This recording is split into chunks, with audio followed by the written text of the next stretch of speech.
In this video, I will be showing you how to blend images in Canva. Let's get started.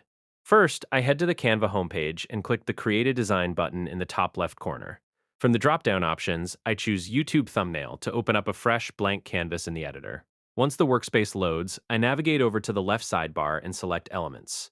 In the Recently Used section, I click See All to view my available photos. I click on a landscape image featuring cherry blossoms and Mount Fuji, which places it directly onto the canvas. I expand the photo across the workspace, then click the transparency icon on the top toolbar to lower the opacity slider slightly, giving us a soft background base. Next, I return to the Elements tab and select a second photo showing a traditional temple. With the temple image on the canvas, I click on Edit Image in the top menu to view our standard options.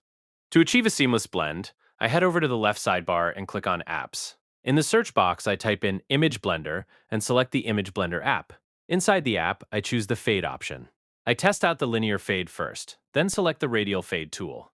A circular guide appears over the temple image, allowing me to drag the control points and expand the circle. I reposition the handles until the outer borders fade smoothly into the surrounding area. Once the fade looks just right, I click the purple Save button at the bottom. The newly blended image is updated on the canvas.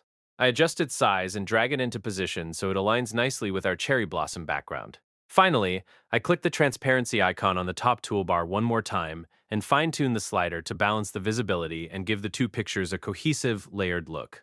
I click off the canvas to admire the finished design. And there you have it.